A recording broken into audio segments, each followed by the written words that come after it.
Welcome to another special episode of the ITU Future Innovators podcast, Voices That Lead, Women Shaping ITU. Today we're going to be having an incredible and engaging conversation with these incredible women working at ITU. Thank you so much, ladies, for joining us today for our podcast. We're going to start with a round of introductions. So please tell us your name, where and which sector you work with ITU, and tell us one innovation or one technology you cannot live without. I'm going to start with Elizabeth. Thank you. I'm so happy to be here. Thank you for having me. My name is Elizabeth Locatelli. I am a planning officer in the Member State Relations and Governance Division. I organize council working groups, PP. And the one piece of technology that I wouldn't be able to live without would be a FaceTime or any video calls to keep in touch with my family far away, to see my kids when I can't be with them. That's my one piece. That's an interesting one. I think working so far in Geneva, staying in contact with family is a big part of it. And let's take it to Mehtap. What's one innovation you cannot live without? Thank you so much for having me here also. I appreciate. And my name is Mehtap Dufour. I'm working in Space Services Department of Radio Communication Bureau. And what I'm doing is I'm doing the satellite networks filings is their technical and regulatory examination. And as for the icebreaker is the technology that I cannot live without it is the universal connectivity. That is wherever I go, I need my connection. And thanks to satellite communication all over the world, that is plays a key role, the satellite communication. And that's wherever I go, I need my connection. And my connection, it means that is the accessing to knowledge gives us empowerment. Hey, thank you. And May, over to you. Good afternoon, everybody. First of all, thank you so much for inviting me on this panel. My name is Meti A, and I work in the Standardization Bureau of ITU, also known as TSB. So within TSB, I take care of Study Group 3, which is the lead study group for economic and policy issue, and I work as a project officer there. Thank you. Oh, as for the one piece of technology, I would say, as cliche as it sounds, I would say my phone, because it's really how I learn, how I work, how I travel, and most importantly, it's how I connect to the people I love as well. Thank you. Okay. And Susan. Thanks. Thanks a lot, Rebecca, and I'm really excited to be part of this conversation today. So my name is Susan Telcher. I work in the Telecommunication Development Bureau of the ITU. I joined in 2008. First, I joined as head of the statistics division at that time, which I did for about 10 years. And then I moved to another part of the Telecommunication Development Bureau. I'm now heading the Capacity and Digital Skills Development Division in the BDT. And for the technology, well, I hope I can live without any technology in the first place. But I have to say, for me, the communication technology is a little bit similar to what other colleagues also have said. The communication technology is really important to be in constant contact with your friends, with your family, with your professional peers and colleagues. So definitely that would be for me the most important. Thank you. Okay, so it seems the team always wants to stay in contact with their friends and family. Harissa, over to you. Hello, everyone. I'm Harissa Shahid, and I'm working in the SG department, specifically in the cybersecurity team in the ICT SIC. So I am quite new here because it's been my 5th or 6th month. I came here last year. So far it's going great.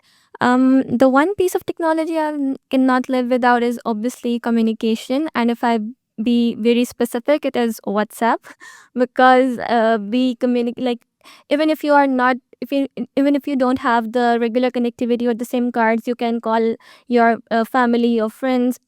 Even in business as well, you can call your colleagues on WhatsApp. You can even take pictures, photos, and update status. So I think it is something which is very important for me right now.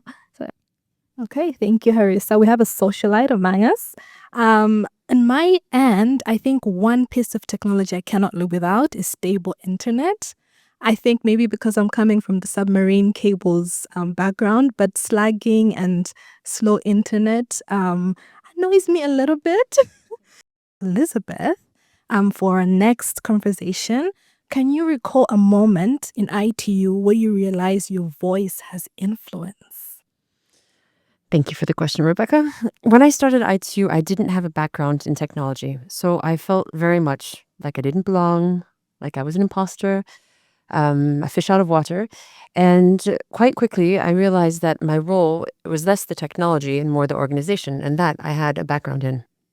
So when I realized that, I noticed that there were changes I could make, not necessarily on the policy, because I'm more implementing what the member states decide, but in terms of encouraging participation of women, making events more inclusive. And I have been able to develop that over the years with the events that I organize. Right. And just back to you, Elizabeth. How has that experience changed how you view everything for you? I feel more confident. Of course, I wasn't confident before. I still have a lot to learn. I'm not a know-it-all, and I love learning from my colleagues. I think it's a pleasure that to be in the ITU and to be learning from such a diverse group of colleagues, people from all over the world and all different backgrounds. I still have a lot to learn, but I can learn from every one of you. Thank you so much. Mehtab, over to you. With your experience with ITU, how have you realized that your voice actually has influence? Thank you, Rebecca, for this very important question. And I realized at one point that is actually in Radio Communication Bureau, we are giving regularly seminars to administrations as member states. And this seminars is one of the seminar that is I was giving. It was the World Radio Communication Seminar I was presenting. During this presentation, what we do, we give the in detail information of the satellite communication filings and technical backgrounds and some regulatory issues that is, And while I'm doing the presentation, I checked and the delegates and especially satellite operators, they were really listening and carefully. And afterwards, I realized that the insight from my presentation, very specific technical points that they applied to their satellite communication in their country, and seeing the outcomes that is from my presentation, and it's the developing of their countries or other countries in their satellite system applications is, it was a kind of, for me, it was touching point, I can say that is, I got the confidence that is, I contribute to changes. And so I dedicated myself, that is, to explain in more detail for the satellite networks, their, regulatory, technical, the parts that is, to explain to them in more detail. So it's, it is certainly directly, it is contributing to the technology that it was motivated me very much. And with satellite technology, I have seen how important it is in underserved regions, where places where submarine cables cannot reach, they are now resorting to using satellite communications. So I understand how that feels for you to see your work influence. Okay.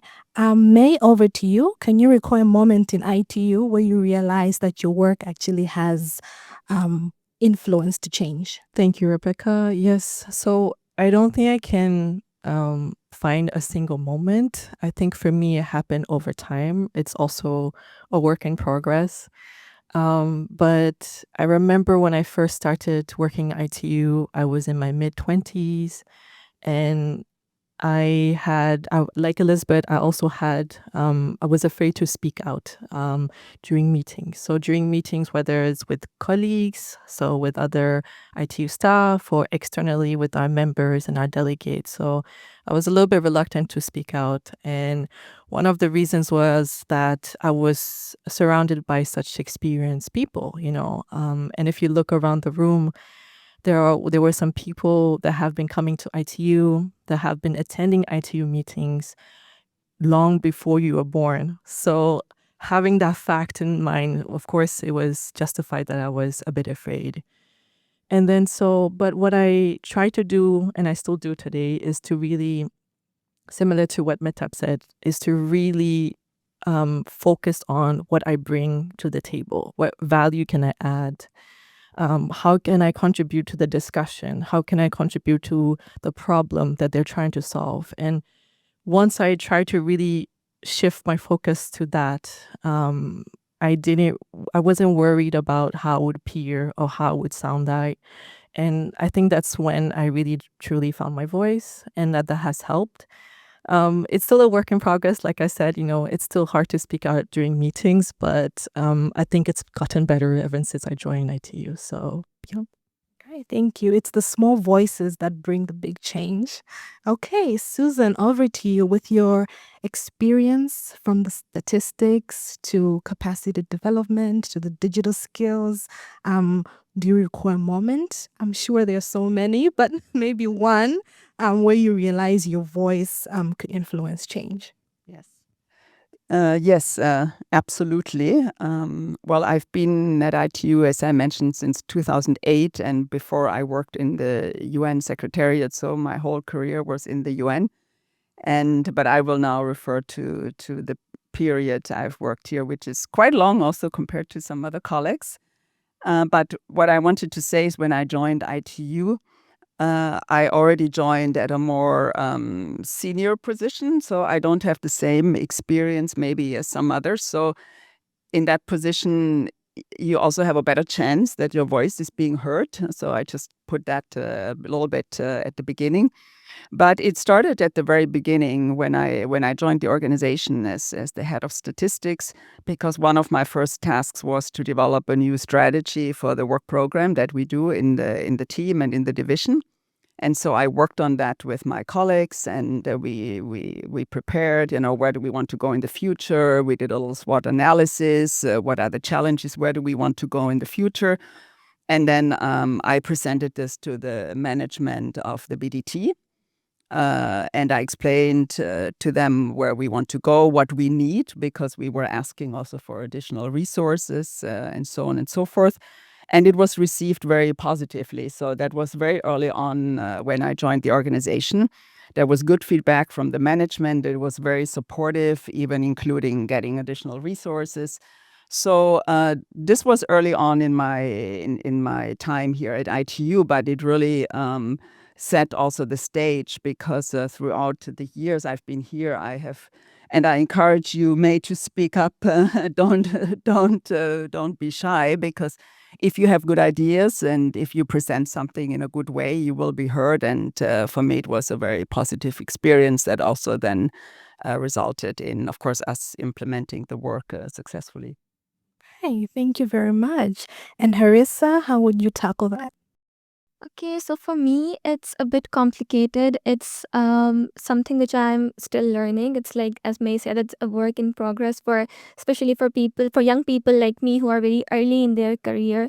But if I recall, since I joined ITU, it was a very like not long after I came here. After 3 weeks, we had a meeting with SG, and it was a meeting for all of the young professionals who were in the program. So there were 6 of us, and whatever we said, she listened to us very carefully, and she made us feel heard. And everything we talked about, she made us feel that we are talking about something really important. So that was the moment I realized that influence doesn't come from seniority. It comes from it comes from when management gives you space, when management feels you feels you more comfortable and makes you feel more inclusive. So that's the point where I learned that okay, if I am here in among very very experienced people surrounded by the experts, I don't have to feel shy. I don't have to feel ashamed. It's the point for me to learn more. And from that moment onwards, I try to, whenever I go into meetings, I try to prepare myself according to that. And I think credit goes to my team as well. And my managers too, that they also make me feel comfortable and they encourage me to speak more, to bring up more ideas. And even if I'm making something a point which maybe at that point doesn't make any sense, they encourage me to brainstorm my ideas. So that's how leadership can also encourage the youth or young people to take up spaces.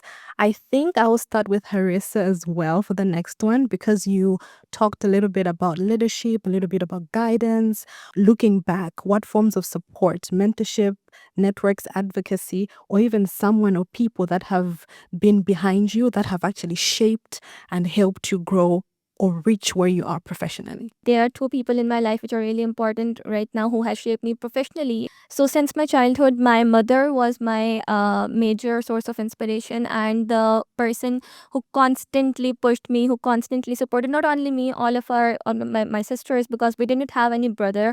And in a developing country, maybe mostly people can relate to that.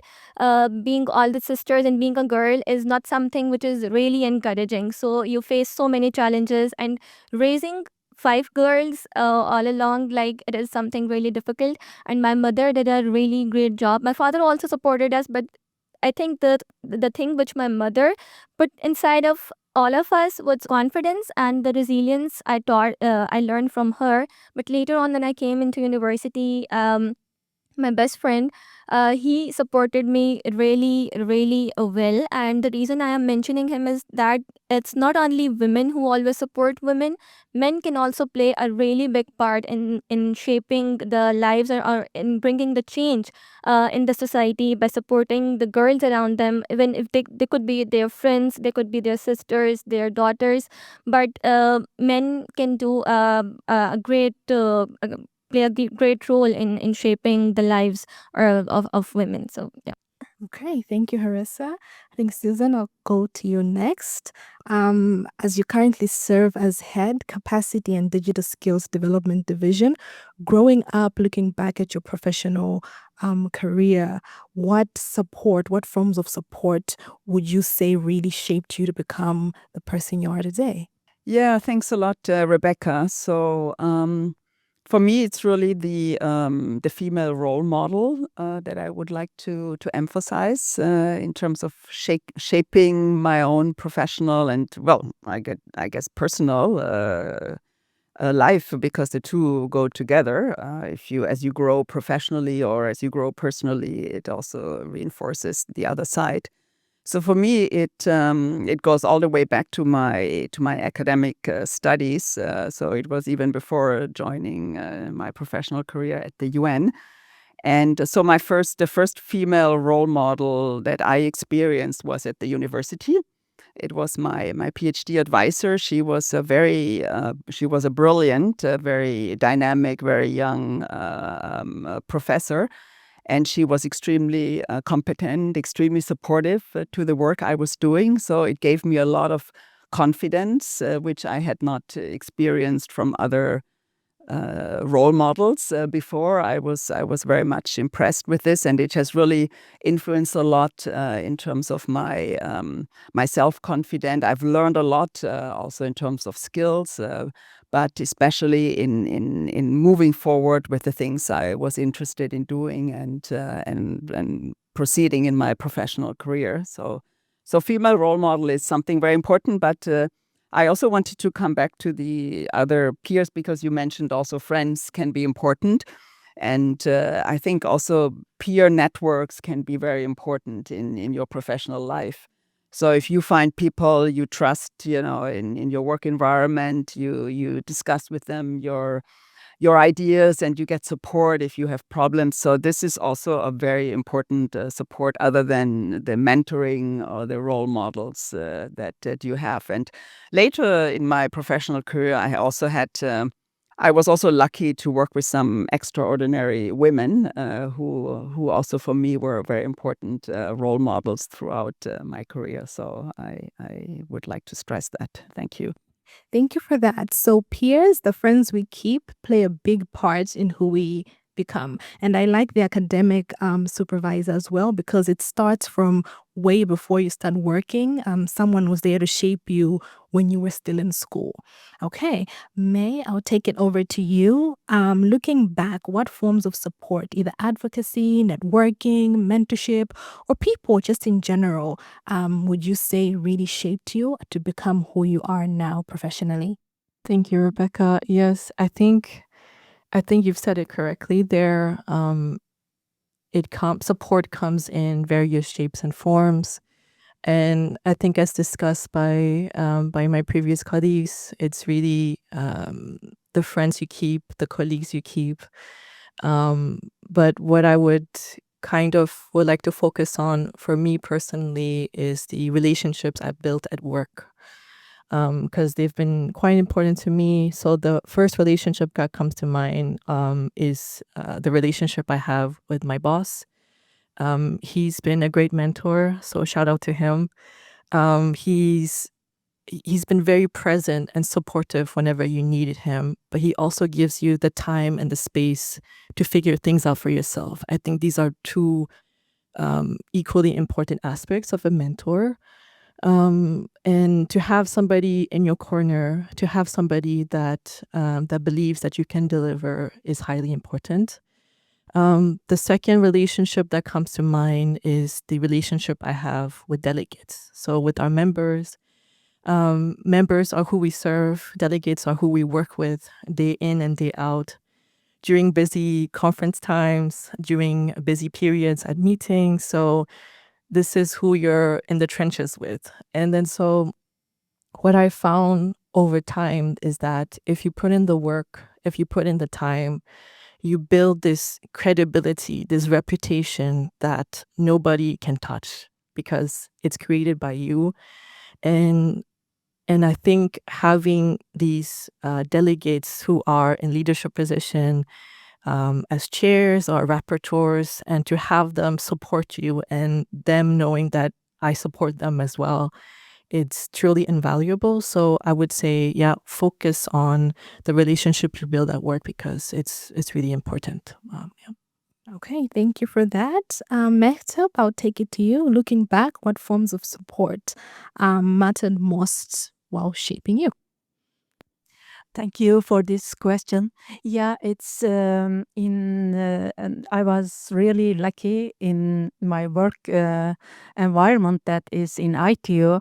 That is since I'm working in ITU a long time, and it's the team collaboration. It helped me incredibly to build my career, and I have to say that it's a kind of is tradition, I guess, in ITU from the top to very bottom. We are very much supporting to each other.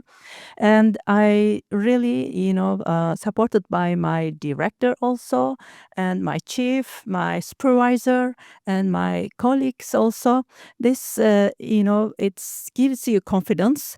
And this exchanging the information, it's builds little by little your career also.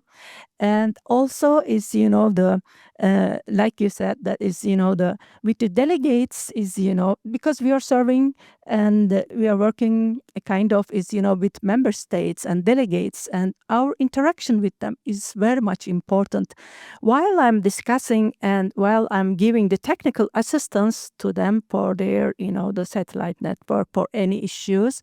And I was learning from them also. And they were also learning, of course, from us is, questioning. And this also is, I felt like I was in the field and the engineer is, learning many things I appreciated. And their appreciation to to me also for the the assistance that I was giving, and little by little it's built my career in ITU. And also one thing is very much important is the passion. Also passion to your work is I that's it's gives you the the continuous the energy for your work, building little by little your leadership role in ITU at your work. Yeah, thank you. Okay, thank you for that. So, passion, collaboration, and learning from everyone, delegates, peers, everyone. Elizabeth, how would you tackle this in your professional career? Which support has mattered most to you? So everything everyone has said has been extremely relevant: family, friends, colleagues. But in my experience, in my career, I've had two instances where women have helped me. The first was I was in my young 20s, and this woman, a friend, showed me Geneva International. She opened up doors, and she saw something in me that I hadn't seen in myself, and she helped me get my first job in Geneva. And I'm forever grateful to her for that. And the second time was actually in ITU. I was in ITU already.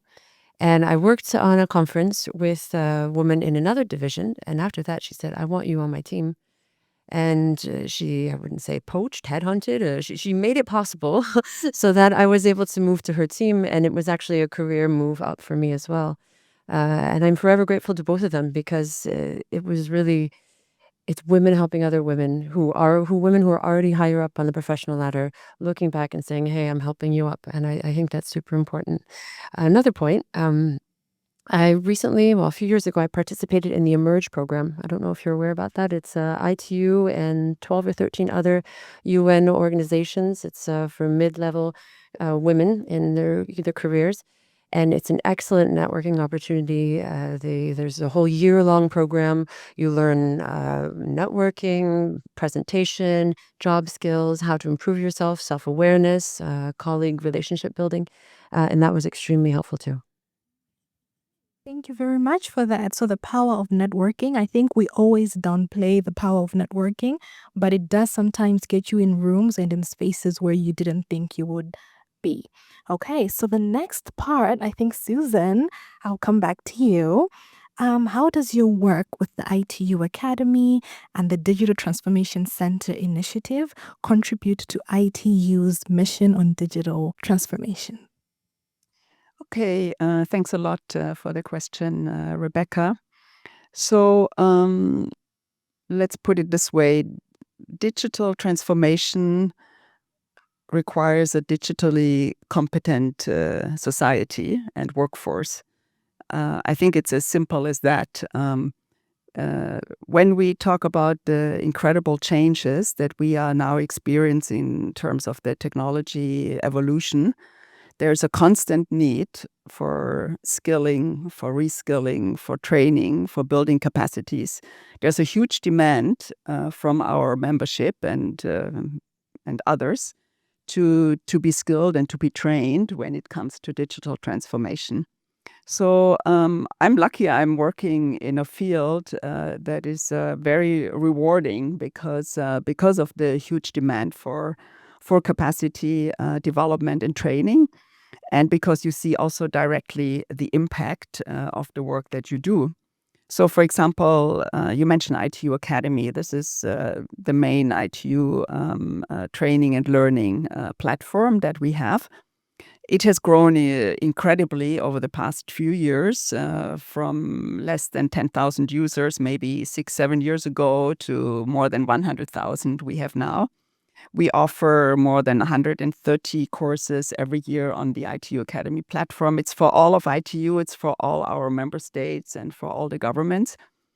And increasingly also more and more female participants, because the target audience here is, of course, the policymakers, public sector officials, etc., who we are training on all the fields that ITU is mandated on. So it's very, very closely linked to achieving digital transformation. You have to do strengthen the capacities, and you have to support our member states in the training and in building those capacities.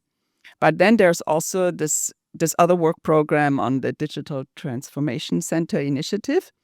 So this is focusing on skilling citizens with basic digital literacy and basic digital skills. So it's a different, let's say, target audience. It's really citizens in the communities, in the underserved and rural areas that also require skilling and training. This is more linked to ensuring that digital transformation is also inclusive, because we still have the digital divide. We still have many people who are not using the technologies. And the main reason is because they are lacking the skills and the capacities to do that meaningfully. So through this Digital Transformation Center initiative, we work in 15 countries, developing countries, many of them in Africa, but also Asia, Pacific, and Latin America.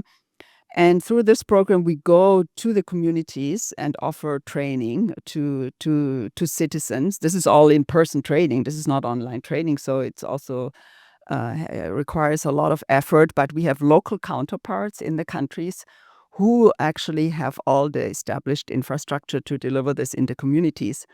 And since the start of the program, maybe 5 years ago, we have reached more than 750,000 people through this program. So it's been quite rewarding, and we have wonderful case studies. From in the Dominican Republic, we have trained through our counterpart female inmates who were about to be reintegrated into society with digital skills to help them in that process. We have a wonderful program for visually impaired persons who are learning basics on computer and mobile phone use. We have had this delivered in countries like Uganda and Ghana and in Pakistan. So there's a lot of really great case studies also we have. So I feel very lucky I can work in such a field where you see the direct impact of the work when it comes to digital transformation. Thank you. Hey, that's really informative. Ensuring that technology is inclusive and bridging the digital divide. Okay, I'll take it to May. And from your perspective in ITU-T Study Group 3, how do ITU standards help advance digital transformative in practice? My focus in ITU is standardization, is developing standards. And so when we think about standards, they really are the backbone of the technology we use in everyday life. And what I found was that if you think just for example as your phone, without standards, it would be hard for your phone to be connected to the network. Without standards, it'll be hard for your phone to be connected to other devices. And without standards, it'll be difficult for your phone to use all the apps like WhatsApp and services that you rely on a daily basis. So really, standardization play a key role when it comes to ITU's mission of digital transformation. More specifically for Study Group 3, so Study Group 3 develops standards specifically on economic and policy issues of international telecommunication services. And what Study Group 3 does is to really have a platform where regulators, governments, as well as industry can come and talk about all things communication when it comes to economic and policy issues. They can talk about this in a way that the outcome is a standard. So they need to reach a common ground so that there will be a standard developed at the end of the day. So having this platform such as Study Group 3 is really valuable when it comes to eventually addressing digital transformation over time. Yeah. Thank you so much for that. I think, Elizabeth, I'll come to you next. You do a lot of work planning, coordinating, the backbone of these big meetings. I feel that I'm with colleagues who are working in cybersecurity, ITU Academy training, statistics, standardization, set network filings. You're doing all very concrete steps. So my role is the operational part that brings together the member states and allows them to take these decisions. So I'm not directly contributing like my colleagues, but I'm creating the venues in which the member states can come together, make these policies, and then of course I try to follow them up. The work that you do with ITU follow-up of governing bodies is important because it shapes what ITU does. So it is quite Absolutely. It's just more behind the scenes, whereas you're out in the fields and implementing the decisions that are taken. I'm helping the decisions to be taken. Yeah, thanks. Okay, thank you for that. Mektab, I'll come to you next. How does your work as the Senior Satellite Communications Engineer and acting head of the Coordinated Space Systems Division, that's a mouthful, contribute to ITU's mission? Sometimes it seems that it's invisible that what we are doing, you know.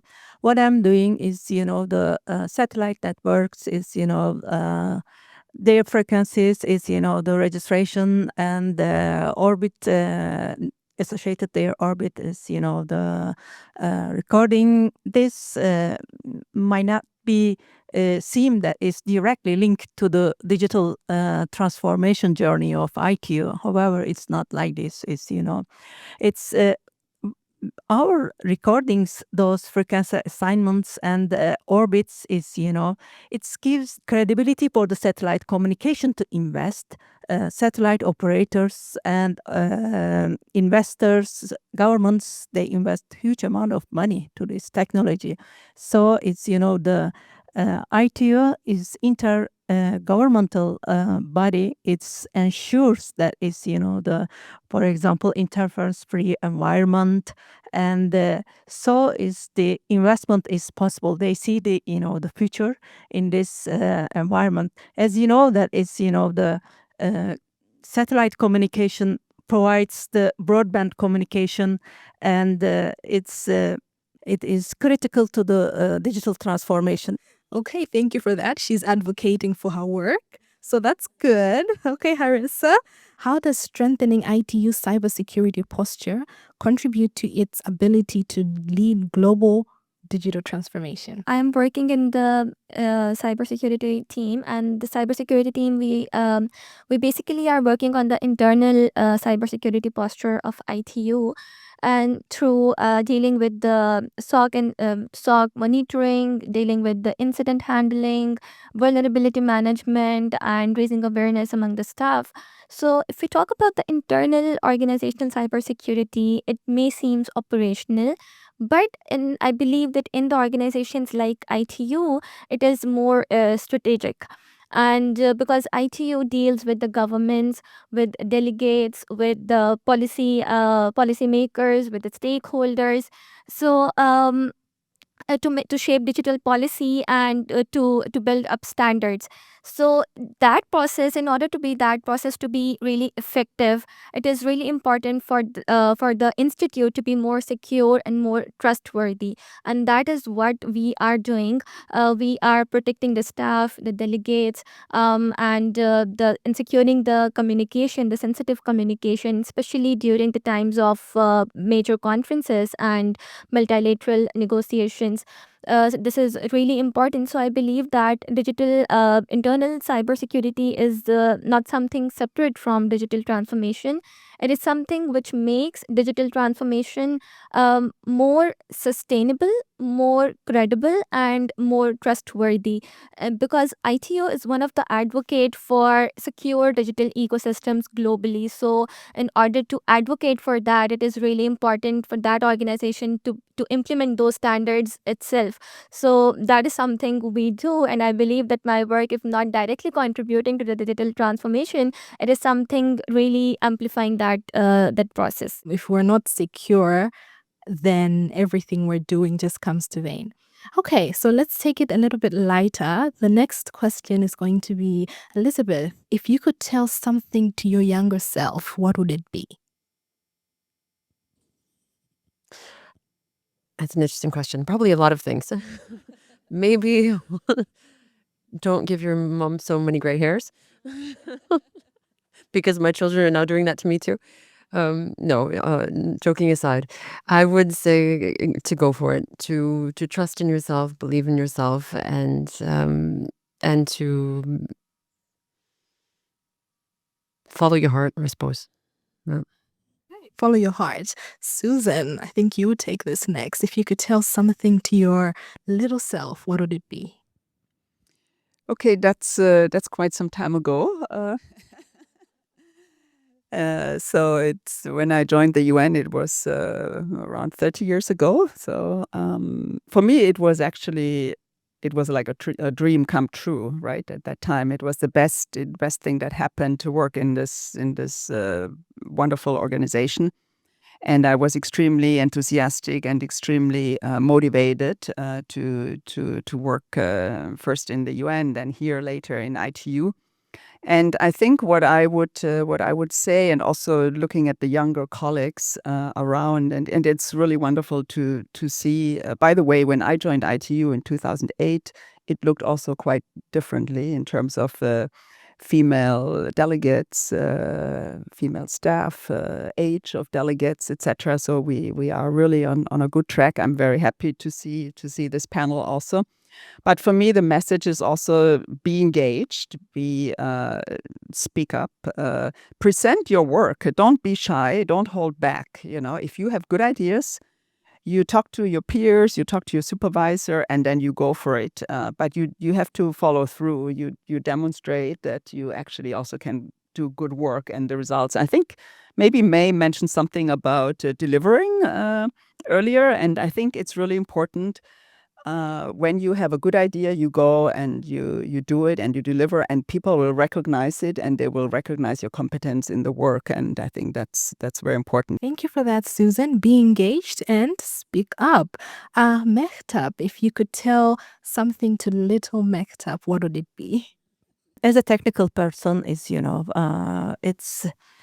always try to be, very perfect for on everything but being perfect is, at the same time is, it takes a lot of time from you, not only from you, it's from your, family, kids, and relatives, colleagues, friends and since how many years I'm working in ITU, I see that it's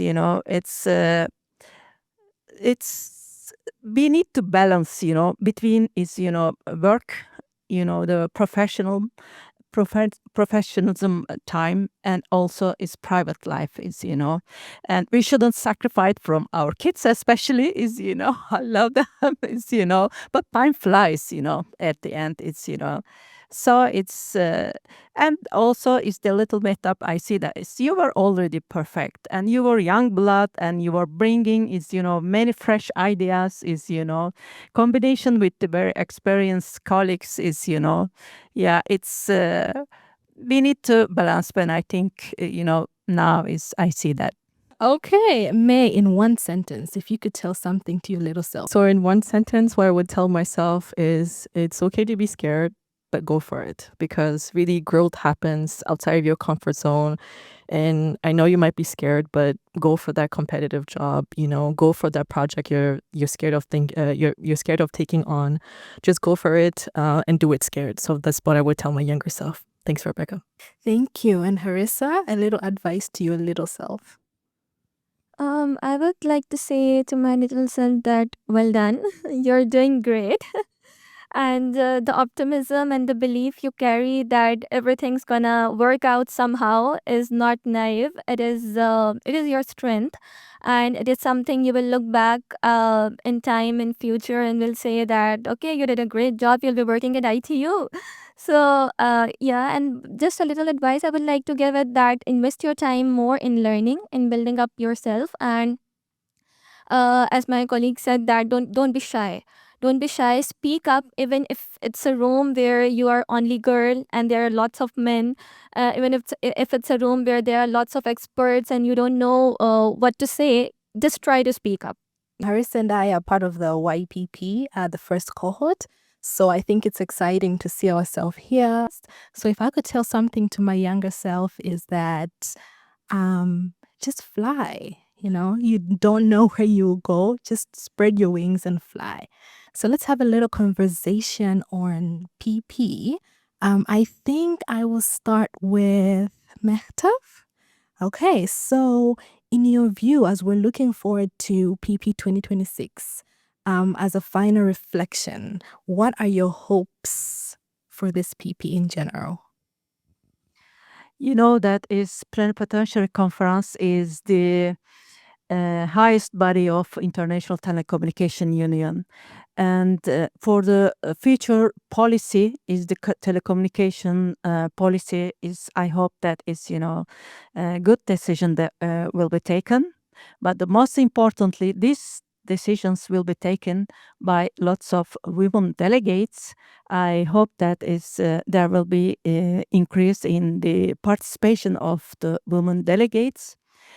And also, I would like to see more women candidates for the election of ITU body, which is very much important. And also is not the number of the increasing the women, but also is, they are the one that's engaging with the discussions and taking those policy decisions, actively participating. Okay, Susan, what about in your view? Any final reflection? What hopes do you have for PP 2026? I hope that with this PP, it will really give a very strong mandate to ITU when it comes to digital transformation. So it should really place ITU at the center of the international organizations in this topic.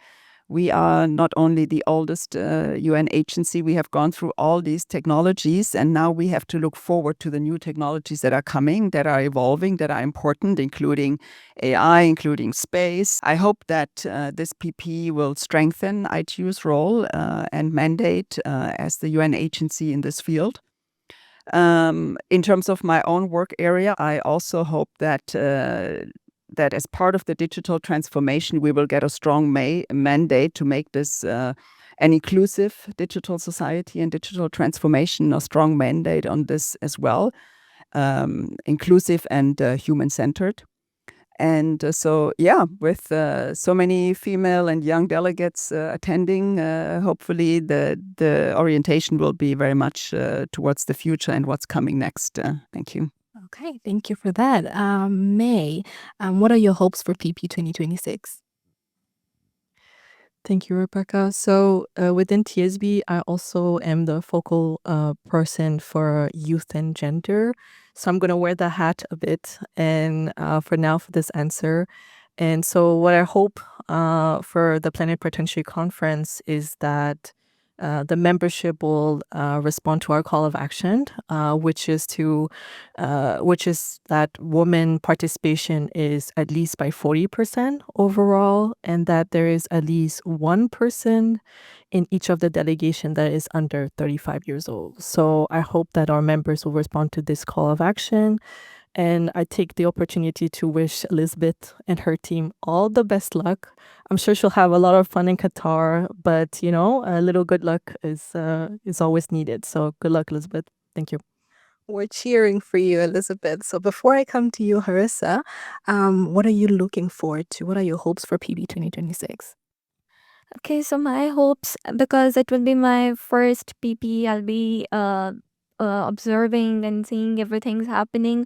So, and I don't have like a very any previous experience of PP or how things work there. So, as you said that it's a really big conference of ITO which comes after every 4 years. So, firstly, I feel very grateful and happy that I came here at the time when PP is going to happen. So, I'm just really excited to see how things going to work out, and I am looking forward to basically learning a lot of new things in implementing how we are going to implement all of the network infrastructure and from the security point of view. So that's what I'm really excited about, and yeah, I'm looking forward to my colleagues' experience and to learn from everyone. Yeah. Okay, so lastly, Elizabeth, as you play a key role in organizing and putting PP 2026 together, what is the goal we're aiming for in terms of women leadership, representation, and participation? Great question. So as May mentioned, 40% participation of women participants would be ideal. We were 27% in PP18, 33 at PP22. So if we could hit 40, that would be ideal.